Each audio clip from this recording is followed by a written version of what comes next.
بزرگان محترم، ما ستاسو په وړاندې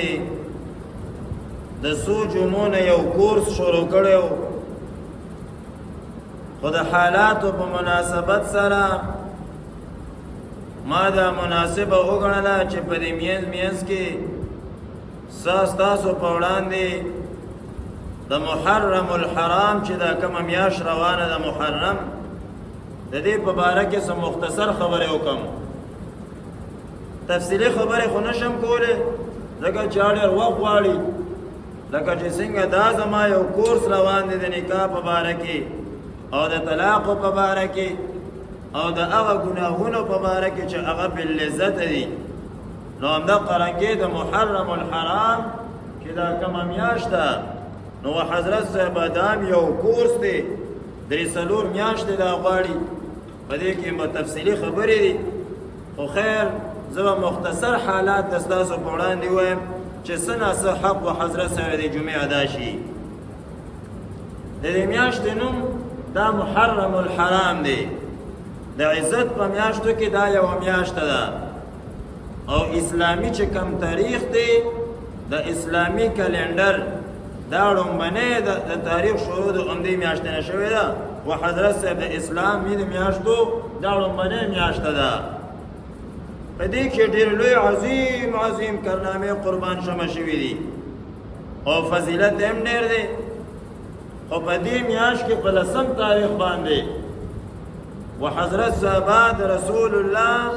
صلی الله علیه وسلم د خاندان سره او د علی کرم الله وجهه د بچی سره او د بیبي فاطمه رضی الله تعالی عنها د بچو سره چې کوم ظلم شوی دی، و حضرت صحابه د هغه یو ساس کې وینې په باره کې د اوښکو سیلابونه وبهېدل.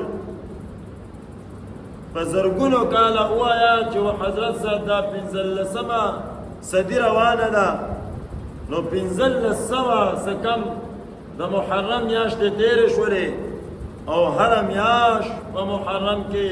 د دې هغه یادګار تازه کېږي، او د دې یادګار تازه کېږي یو داسې ظلم شوی دی. حسن او حسین دا د رسول الله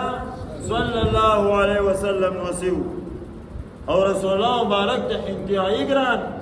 رسول الله مبارک وایي الحسن والحسین سیدا شباب اهل الجنه. حسن او حسین د جنت د ځوانانو او د جنت د تروندو خلکو دا سرداران دي، سرداران. اور رسول الله مبارک بل ځای کې وایي الحسن والحسین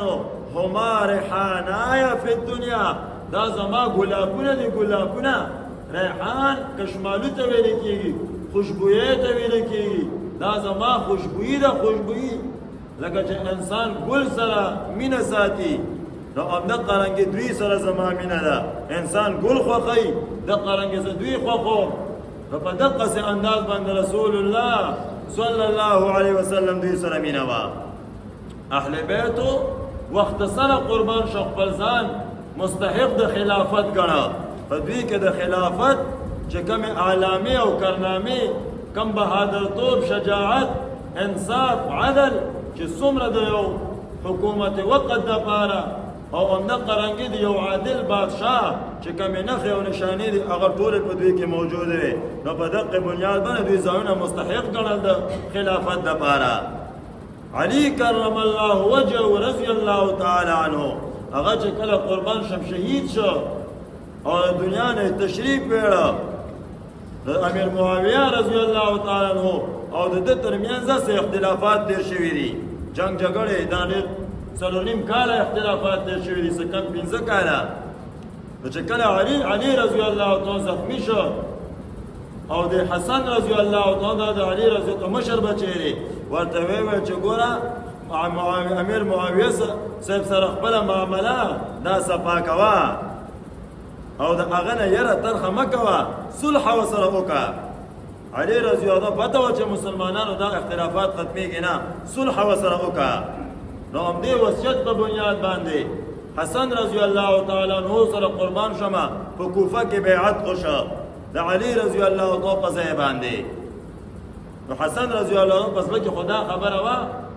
نو معاویه رضی الله عنه ته پته ولګېدله و په شام کې چې حسن رضی الله عنه څخه د خلافت د لپاره بیعت وشو نو دې ځای حسن رضی الله تعالی عنه و حضرت صحابه 40,000 فوج روان کړ او هغه سیدنا معاویه صاحب په زرګونه فوج روان کړ نو چې کله دوی سره خپل میانس ته ورسېدل مخامخ شول سره نو دقه چې خلکو خبره مشوره کړله چې کم مقدمه الجيش ته چې په هغه کې حسن رضی الله تعالی عنه دی و حضرت صاحب هغه شکست وخوړه نو خلکو په حسن رضی الله تعالی عنه باندې امام حسن امام حسین بنوایي دا د شیعاګانو عقیده ده د امامت من او تاسو حسن رضی الله تعالی عنه وایو سیدنا حسن و سیدنا حسین امام حسن امام حسین دا د شیعاګانو یو رسم او رواج دی په موږ او تاسو کې رانهوتی دی د امامت دا د هغوی یو عقیده ده هغوی د امامت د نبوت نه هم افضل ګڼي نو په دغه بنیاد باندې امام حسن امام حسین به نه وایې حسن رضی الله تعالی عنه وایه حسین رضی الله تعالی عنه وایه نو به د دواړو ترمنځ پر خبرې اترې وشولې و حضرت صاحب تر دې پورې چې د حسن رضی الله ګستاخیانې انتهایی د کوفیانو وکړلې همدې شیعاګانو وکړلې وبویم همدې شیعاګانو د حسن رضی الله انتهایی ګستاخیانې وکړلې تر دې پورې چې قمیص مبارک ورته وشړو او دومره ظلم د هغې نه بعد بیا حسن رضی الله په ځان باندې ویرېده و حضرت صحابه د کسرا چې کوم محلو په هغې کې پناه واخیستله د دوی د یرې نه چې وژنې مې بیا امیر معاویه صاحب پسې خط ور ولېږه هغه خط کې ورته دا ولیکله چې زه صلح کول غواړم معاویه صاحب انتهایی په اسانه ساده خبره قبوله کړه چې بالکل مې ته منظوره ده یو ساده کاغذ راواخیسته او په هغې باندې خپل دستخط وکړه وایي د ستا د صلح چې کوم شرایط دي هغه ولیکه حسن را شرایط ورته ولیکل او د خلکو ته حسن را مخکې نه ویلي که چېرته زه صلح کوم ستاسو به راسره صلحوي او که زه جنګ کوم تاسو به راسره جنګ کوئ هغوی بلکل دا خبره ټیک ده نو حسن رضی الله مخکې نه دا خبره د خلکو سره کړې وه په هغې باندې دا ولیکل چې 6 میاشتې به زما حکومت دي د هغې نه بعد هر څه د ستا په حواله باندې هغه ډېر په خوشحۍ سره قبول کړه دا صلح په 41 هجرۍ کې وشوله او د هغې نه بعد 10 کاله حسن رضی الله عنه جمع دی 10 کاله 51 هجرۍ کې حسن رضی الله عنه دا وفات شو او څنګه وفات شو زهر ورته ورکړی شول په دې کې امیر معاویه صاحب باندې هېڅوک داغ نشي لګولی چې دا د ده لاسه نه بالکل د قتل د تهمت نه قربان شمه پاک دی دا عمدي شیعاګانو عمدي کوفیانو ورته څه ورکړل زهر ورته ورکړل ولې ځکه چې دته بد القابات علی رضی حسن رضی الله عنه قربان شمه ورکړل او بد تدومه چې قمیص مبارک ورته وشلو نو دا ممکن چې زهرم ولا عمدي سبایي او شیعاګانو د ګروپ ولا دا زهرم ولا ورکړل او حسن رضی الله قربان شمه شهید شو په زهر باندې حکومت چا د پاتې معاویه سره هغې نه بعد قربان شمه په 60 هجري کې امیر معاویه رضی الله تعالی دا وفات شو نو د هغې نه بعد هغه په خپل ژوند باندې د مغیره ابن شعبه رضی الله تعالی په مشورې باندې و حضرت صحابه د دې حد امیر معاویه صاحب یو زوی یزید د هغه لپاره بیعت واخیسته ولې ځکه چې مغیره رضی الله عنه دا پته وه چې تاسو وګورئ مسلمانانو په منځ کې په امارت باندې لوی اختلافات وشول نو هسې نه چې امیر معاویه صاحب اوس په ښکلی اتفاق راغلی دی که چېرته دا وفات شي نو بیا دا اختلاف راوچت نه شي نو په خپل ژوند باندې امیر مقرر کړه چې خبره اسانه شي هېڅوک صحابه کرام کلهم عدول ټول عادلان دي بغیر د څه قیده دا ټول د الله د دین دپاره لګیا دي ټول د الله دین دپاره لګیا دي په چا باندې موږ تهمت نشو لګولی خیر نو هلته چې کله یزید خلافت اعلان وکړه دلته حسین رضی الله تعالی عنه او همده قرنګ عبدالله ابن عباس رضی الله تعالی عنه عبدالله ابن مسعود رضی الله تعالی عنه عبدالله ابن عمر رضی الله تعالی عنه او حسین دا څلور کسان و حضرت صاحب سخت مخالفت دې وکړه ځکه چې اسلام چې کوم قانون دی د هغې خلاف دا فیصله وکړلی شوله عبدالله ابن زبیر د هغه مدینې منورې لاړ په مکه مکرمه کې د خپل خلافت اعلان وکړ او حسین رضی الله عنه پسې دې کوفیانو او دې شیعاګانو ورپسې و حضرت صاحب په بوجو باندې خطونه ولګل په بوجو باندې بوجه د خطرونه ډکه کړله چې تراشه او حسین رضی الله عنه نه تیارېده ځکه چې کله حسن رضی الله عنه وفات کېده د حسین ته وی چې ګوره ته په دې عراقیانو او په دې کوفیانو باندې ګوره اعتماد ونه کړې دا ډېر اعتماد خلک دی خو خیر حسین رضی الله عنه انتهایی یو متوکل یو شجاع یو بهادر انسانو چې تا ته به اوس قربان شمه پته ولګېږي نو په دقه بنیاد باندې چې کله خاتون ورپسې راغله نو د معاملې صفا کولو دپاره مسلم ابن عقیل د خپل تره زوی ولېږه چې ته لاړ شه هلته خبره وګوره چې حالات څنګه دي سازګار دي که ناسازګار دي مسلم ابن عقیل چې لاړ هلته د هغوی هغه مینه یې وکتله عراقیانو کوفیانو مینه یې وکتله نو په ده پسې خط راولېږه چې ماشاءالله حالات بالکل برابر دي بس تاسو راځئ د هغه ځای نه حسین رضی الله تعالی زه دا به هسې کسان سره د خپلو ښځو بچو به هسې 2 کسان دا ټول را روان شول و حضرت صاحب کوفې طرف ته دې دپاره چې به هلته اوس دوی بیعت کوي او مسلمانانو یو حکومت به قایم کېږي دغه مدینې منورې نه را روان شوله 2 کسان سره د خپلو ښځو او بچو عبدالله ابن عباس عبدالله ابن زبیر انتهایی منې که چې ګوره حضرت صاحب مزه خرابېږي ستا پلار سره دې کوفیانو څه وکړله د ستا مشر ورور سره دې کوفیانو څه وکړله مزه تر دې پورې په روایاتو کې راځي چې په جړا شول ورته چې مزه عبدالله ابن عباس ورته وایي چې ګوره ته بیا هم کوزې نه منې کېږې ته لاړ شه خو ګوره ښځې بچي ځان سره بونه ځې هغه یو ونه منله هغه وی چې نه ما ته خاتونه راغلي نو په دقې بنیاد باندې زه ایسارېږم نه زه به ځم یو بوجۍ خاتونه ورپسې راغلي د مشرانو د سیړه نو دغه ځای نه قربان شمه دی روان شو په لاره کې چې روان شو نو نیمې لارې ته لا نه دی رسېدلی چې خبر ورته ورسېده 8 ذوالحجه یا 9 ذوالحجه باندې روان نیم ځای ته لا نه دی رسېدلی چې خبر ورته راورسېده چې مسلم ابن عقیل سره د 2 ملګرو شهید کړ شهادت خبره و کیسه بالکل اب گذر شوز با چې دغسې حالات پیښ شول حسین رضی الله تعالی عنه د واپسۍ اراده وکړه چې اوس واپس شو نو دغه ټایم کې د مسلم ابن عقیل چې کوم اهل او عیالو هغې ورته پاڅېدل چې حضرت صاحب موږ راغلي یو موږ به بدل اخلو به واپس کېږو نه یا به موږ وجلې کېږو او یا به قربان شم د هغه بدل موږ اخلو داسې موږ نه واپس کېږو بس حسین رضی الله عنه وی چې بالکل چې تاسو وایې موږ د سر نه تېر یو خیر روان شول چې نیم ځای ته راورسېدل دا د کوفې گورنر عبیدالله ابن زیاد دو ورپسې لښکر ورولېږه د حر ابن یزید تمیمي په قیادت کې 1000 ګوړ سوار لښکر دا ورپسې لاړ او د حسین رضی الله عنه د لښکر نه قربان شمه ګیره واچوله حسین رضی الله تعالی عنہ ورته وی چې ګوره ما پرېږده مه مې چړه او ورته وی چې زه به تا هله پرېږدم چې د عبیدالله ابن زیاد مخې ته دې ودرومه هغه ورته وی چې ما د ابن زیاد مخې ته نه شي ودرولی حسین رضی الله رسول الله بچی دی جی بهادر انسان دی خیر د ورته وی چې نو دې حر ابن یزید ورته وی چې کو ته ما سره ځې نه نو زه به تا هغې پورې پرېم نه ږدمه تر څو پې نه مې جو سره میلاو کړی نه نو چې هغوی به کم خواتلل نو دوی ورنګیر چاپېره تو چېرته 2 کسان او چېرته 1000 ګوړ سوار لښکر دغسې حالاتو کې قربان شمه هغه عبیدالله ابن زیاد عمرو بن سعد ته 4000 لښکر ورکړه عمرو بن سعد هغه ته 4000 لښکر ورکړه او دی ورپسې راولېږه چې حضرت صاحب دا حر ابن یزید سره ملګرتیا وکړه او دا کسان راوله هغه عمرو بن سعد هغه هم د دې فیصلې کوشش شروع کړه مذاکرات یې وکړه حسین رضی الله عنه سره چې کله دواړو سره خپل منځ کې خبرې روانې شولې حسین رضی الله عنه ورته وویل چې یا ما پرېږدې چې واپس مدینې منورې ته لاړ شمه یا مې پرېږدې چې دمشق ته لاړ شمه او زه خپله خبره یزید سره آمنه سامنه دا صفا کړمه او که داسې نه پرې مې چې زه په سرحداتو باندې یو طرف باندې زه وځم زه ستاسو نه خلاص تاسو زما نه خلاص خبره ختمه دا خبره چې کله عبیدالله ابن زیاد ته ورسېدله بس هغه وایي دا خو د انصاف خبره ده دې کې څه دي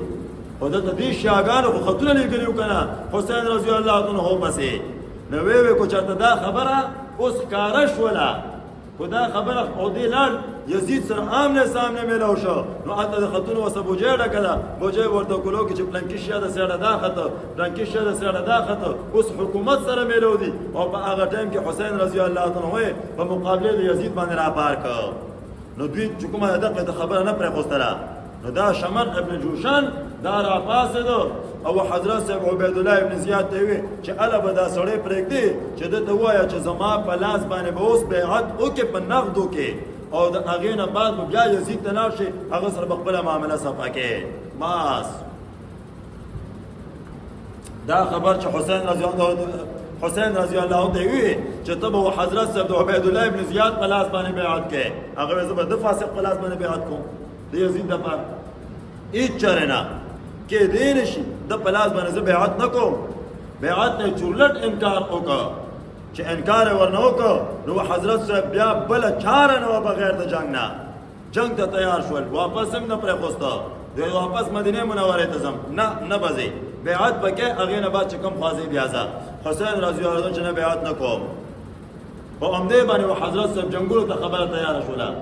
صفونه تیار شول نو اوږد تفصیل دی جي ډېر اوږد تفصیل بالکل د جړا نه ډک د اوښکو نه ډک د زړه د درد نه ډک یو بیان دی و حضرت صاحب یو اوږد بیان دی پوره کورس دی دا وینې مې درته تفصیل به ته پکې انشاءالله چېرته کوم بیا نو چې کله دا جنګ قربان شمه ولګېده دې سیر ته د حسین رضی الله عنه په لښکر کې چې کم کوفیانو هغه ټول دا شیاګان واوړېدل حکومت سره یو ځای شوله حسین رضی الله عنه سره د خپلو ملګرو 2 کسان د ده په صف کې صفونه ولګېدل هغه سر نه په زرګونو لښکر دی دې سر نه صرف 2 کسان 2 پکې شهیدان شوي 2 کسان دا په صف کې ودرېدل چېرته په زرګونو فوج او چېرته 2 کسان په فوج کې ودرېدل قربان شم دا انتهایي ګران کار دی هغه سر نه حسین را ودرېده یو پر اثر یو دردناک تقریر یې وکړه او خطونه را وښودل چې هو پلان کیا تا دا خط ما ته نه دی رالیږلی ستا په نوم باندې دا خط د ستا دی او پلان کیا ګوره د ستا خط دا دی دا زره ځان له راوستی ما ستا خط دا دی د نوم په نوم باندې یو کس یې راوباله چې دا د ستا خط دا د ستا خط دا د ستا خط هغوی خطونه چورلټ انکار وکړه چې موږ دا د سره خط درلېږلی نه دی خو درلېږلی هم دی زه اوس چې کومه ده موږ خپل وعده ماتو خبره ختمه او حضرت صاحب ترتیب ډېر خراب حسین رضی الله عنه قربان شم په جنګ باندې هغه را برانګېخته شو نو اول یو په یو باندې جنګونه شروع شول فو هغه طرف نه راوځه دې طرف نه راوځه هغه طرف نه راوځه دې طرف نه راوځه په دې کې دشمن د سړه کثیر تعداد باندې کسان چې کومه د حمله شوله او د حسین رضی الله عنه پکې خپله 2 بچي دا شهیدان شول یو په یو کې یو بچی شهید شو بل بچی شهید شو قاسم ابن حسن د حسین رضی الله عنه هم پکې شهید شو چې کوم به شهید کېده حسین رضی الله عنه په خپله اوږه باندې راړو او ځان سره به یې وړه هلته خیمې لګېدلې وې د اهل بیتو هلته به یې وروړه او هغوی سره هغه زنانهو ته به یې کېښوسته 2 ټوټې که د حسن رضی الله بچې اسونو باندې ورباندې منډې ووارې غوښې که هغه زخمي وجودونه به منډه به یې کړل هلته به یې ویاړه او هغه د خپل اهل بیتو ته د حسین په وړاندې باندې 2 کسان چې کومه دا شهیدان شول 2 کسان صرف حسین رضی الله عنه پاتې شو عزتمندو دا انتهایي ګران کار دی خو بیا مو حضرت صاحب حوصله بایللې نه ده د هغې نه بعد ایک یوازې باندې د زرګونو فوج مقابله قربان شمه شروع کړه د زرګونو فوج مقابله 1000 فوج هغه د حر ابن یزید په قیادت کې راغلی و دا حر ابن یزید بیا د حسین ملګری شو دام الله شهادت ورکړی خیر دومره فوجونو باوجود و حضرت صاحب حسین په یک یوازې باندې لګیا دی او جنګیږي دومره زخمی شو چې قربان شم په بدن باندې 30 زخمونه د غشو ولګېدل او 30 زخمونه د ور باندې توره ولګېدل د غشو او د نزو زخمونه دا خو بشمیره زخمونه ور باندې ولګېدل کم اس باندې چې ناستو هغه اس وسره مړ شو او حضرت صاحب د اس نه کوز شو په پیاده باندې په جنګېدو باندې شو سمخ کنه ور باندې اوبه باندې انتهایی تګو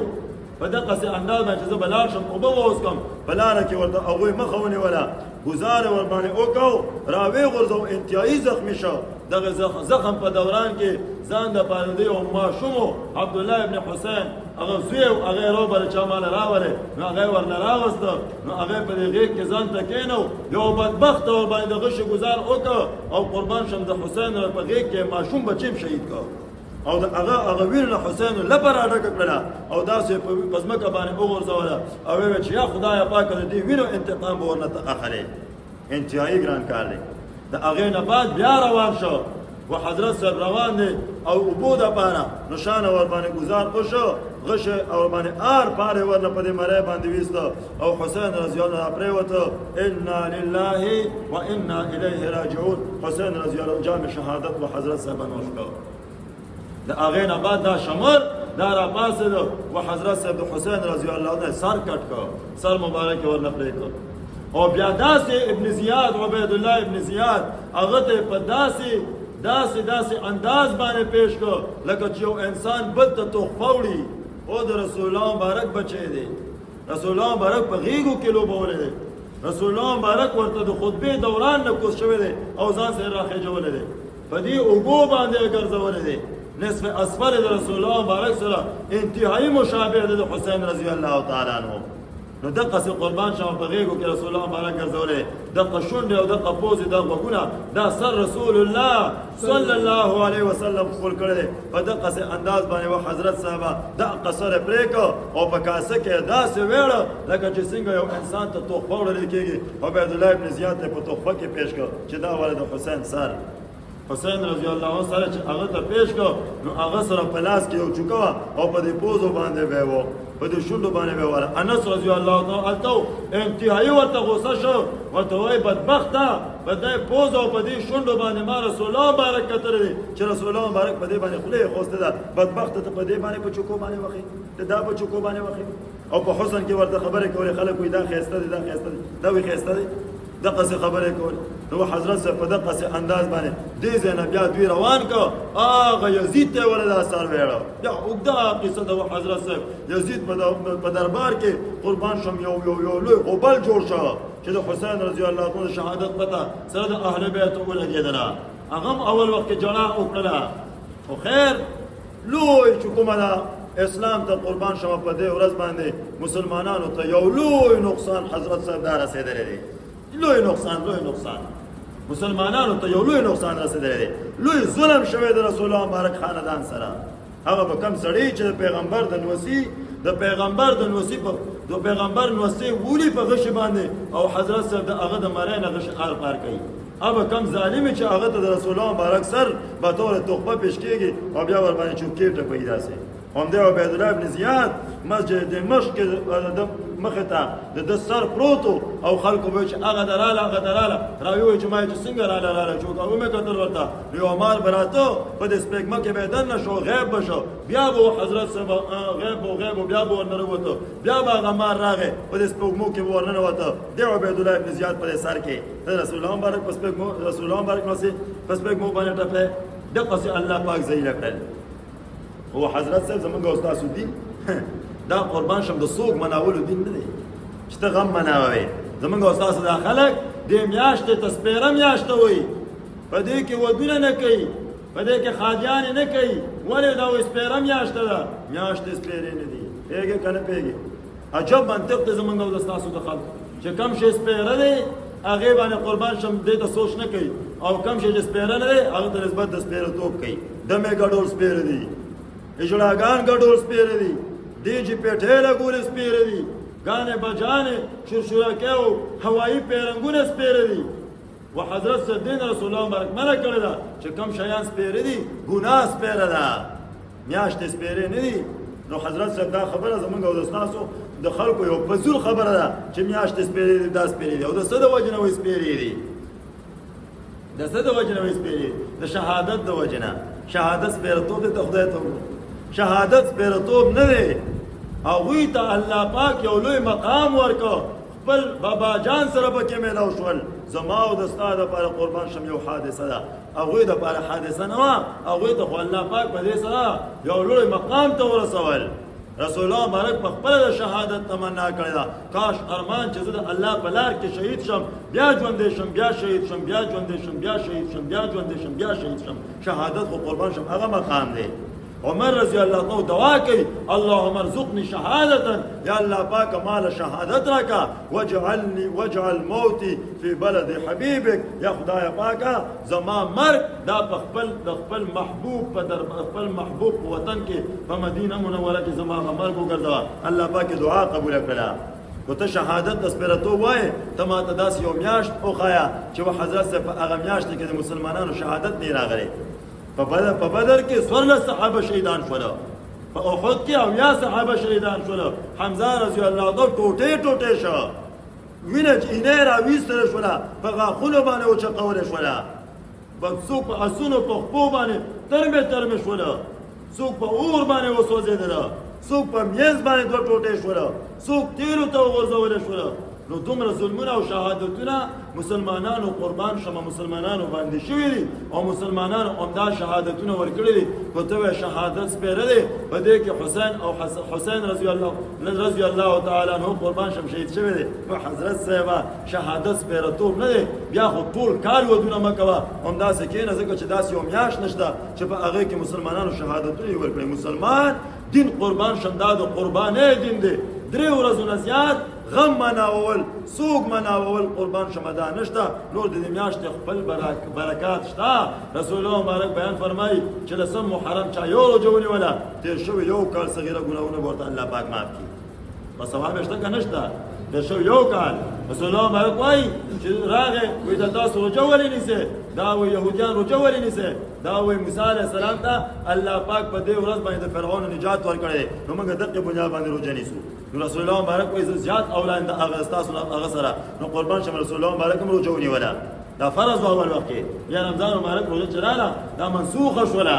بیا وی په آخري کال باندې وی و آینده کال دپاره زه ژوندی یم 2 روژې به نیسم یا به ورسره نهم ملګری کوم یا به ورسره 11 ملګری کوم چې د یهودیانو نه قربان شم اختلاف راشي هغوی سره موافقت رانه شي زما پیغمبر دومره نر پیغمبر دی چې په روژه کې مو سره قربان شم مسلمان موافقت نه راولي او ما ورته خپل شکل خپل سټایل خپلې خبرې خپلې اترې خپل غم خپل خادي کافرانو سره مشابه کوي زما دونه نر پیغمبر دی الحمدلله چې په روژه کې کافرانو سره مشابهت نه کوي او تا شکل او صورت او د ستا ټوله رنګه ډنګه د ستا ټول ارڅه کافرانو سره مشابه کوي ته د هغه پیغمبر امتي من تشبه بقوم فهو منهم چا سره مشابهت وکړه دا به د هغوی نه بله لویه غلط فهمي زموږ او د ستاسو په خلکو کې و حضرت صاحب دا ده چې دا خلک لګیا دي د شیاګانو سره مشابهتونه کوي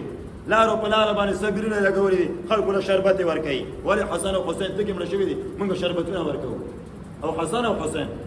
حسن رضی الله عنه 10 کاله مخکې قربان شوی شهید شوی دی او دوی چې کومه د لګیا دي حسن او حسین دواړه په کربلا کې شهیدان شوي پیږې که نه پیږې صرف حسین رضی الله عنه دا په کربلا کې قربان شوی واړه ماشومان چېرته 61 هجری کې قربان شوم دا خبره پېښه ده و حضرت صاحب انتهایی چې کومه د 54 سال عمر دی په دې ټایم کې څنګه ماشوم دی پیږې که نه پیږې نو په دقه بنیاد باندې دا شیاګانو سره مشابهتونه و حضرت صاحب چې کومه دقه سبیلونه لګول او همدغه رنګې دا میاشت ځان دپاره سپېره ګڼل دا د غم ګڼل په دې میاشت کې شیاګانو سره تور لباسونه اچول هغوی سره و حضرت صاحب په جامو کې شریکېدل دا ټول حرام کار دی د شیاګانو د لاسه په دې ورځو کې ارڅه خوړل قربان شمه دا بالکل نه دی پکار مفتی شفیع صاحب لیکلي چې دا شیاګان سنیانو ته چې څه ورکوي نو خامخا څه نجاست پکې اچوي څه ګندګي ورته پکې اچوي چې وخوري دا مسلمان د نجاست پیږې که نه پیږې و شربت درته اچوي یا به یې د پکې قنټ وکړي یا به یې د پکې چې کومه څه بله مرداري اچوي یا به یې د پکې متیازې کړي د شیاګانو دغه شیان دي مسلمانان یې خوري ولې خورئ دا شیان د شیاګانو متیازې خورئ و حضرت صاحب دغه سي انداز باندې او کو دا نه ده یو شی ګندګي ورته میلو نشي یا پکې خپل لاړې توکي مردارې لاړې ستا چټي نو حضرت صاحب بالکل د دې شیانو نه پرهیز وکړي په دې ورځو باندې رسول الله مبارک وایي چا چې په کور باندې پراخي راوستله الله پاک په ټول کال په دې باندې پراخي راولي راوړی چرګان راوړی په سوچو غوړو کې وله غسلونه ورکړي خروجو کې وله قبرونه وباسه او قربان شم جنازې ور باندې وکړي و حضرت صاحب په ګاونډیانو باندې وخورئ په خپله یې وخورئ بالکل لړې چړې وکړئ کو چا سره خپلې نه قرض ورله راوالی او دا شی وکړي ښه مزېدار لړې چړې خو خوراکونه وکړي ټول کال به در باندې الله پاک چې کومه پراخه تېر کړي دا خړ مخونه مې نیولې ټول عمر چې کوم د ساک او ټیپر او باټینګر وخوړل په دې ورځ باندې دا چرګان او همدغه رنګې دا کبان او همدغه رنګ دا غوښې وخورې چې انشاءالله چې بالکل داسې تیار او سره او سپین چې کومه دا ټول کار ګرځي والله پاک دې موږ تاسو ټولو ته په دې باندې عمل کولو توفیق را نصیب کړي واخر دعوانا الحمد لله رب العالمين والعاقبة للمتقين والصلاة والسلام على أشرف الأنبياء والمرسلين محمد وعلى آله وصحبه أجمعين يا الله رب موږ وبخا تمام مسلمانان وبخا یا الله رب موږ په کاملو معنو کې مسلمانان جوړ کا صحیح مسلمانان جوړ کا غیر طریقونه مساته او غیر واجونه زمنګ نه درکا موږ د رسول الله مبارک په مبارکو طریقو باندې قربان شم صحیح 100% روان کا ته ملک زیات واخښته خدای پاک دوی دا ناس ته وکړه دې بدله ولا په دنیا او په آخرت کې ورکا دا خوري خدای پاک وی د شهدا او د وینو سره وتعالى اللهم حسن مرادنا ويسر امورنا بجاه حبيبك ونبيك محمد